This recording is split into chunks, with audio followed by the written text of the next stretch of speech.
Hyderabad సికింద్రాబాద్లకు tank బండతో నేను సాంస్కృతిక వారధి కడితే, ఆ తర్వాత సైబరాబాద్ అనే కొత్త నగరాన్ని పుట్టించి తెలుగు నేలకు ఆధునిక ప్రపంచానికి సాంకేతిక వారధిని కట్టించిన వాడు చంద్రబాబు.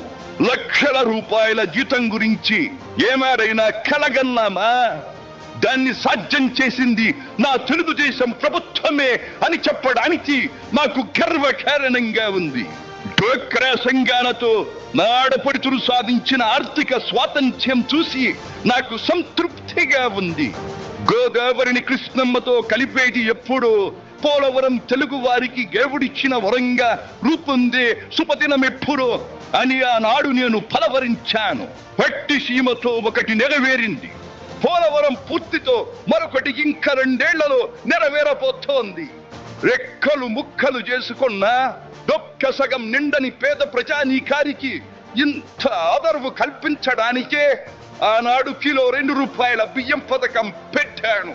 అటువంటిది P4 కార్యక్రమంతో పేదకు పేదరికం నుండి విముక్తిని కలిగించి బంగారు కుటుంబంగా తీర్చిదిద్దే చంద్రబాబు ప్రణాళిక అహో అద్భుతం, మహాద్భుతం.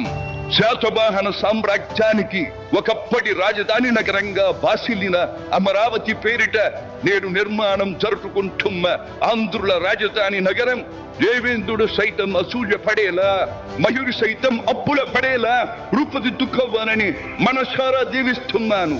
క్రమశిక్షణాపూరితమైన అభ్యుదయ సమాజ నిర్మాణ శక్తిగా యువతను మలచడం కోసం ఆనాడు నేను కలను కన్నాను.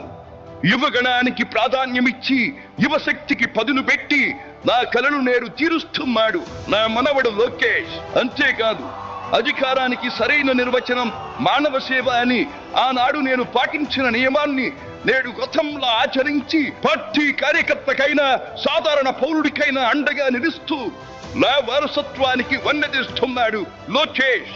గగనసీమ నుండి ఇది చూసి అయ్యారే ఫలా ఫలా మనవడా ఫలా అని మురిసిపోతోంది నా మనస్సు. ఈ దేశం మనది, దేశ సమైక్యతే మా సిద్ధాంతం, మా రాష్ట్రాభివృద్ధే మా దేశాభివృద్ధే మా లక్ష్యం అంటూ ఆనాడు నిత్యం నినదించేవాడి.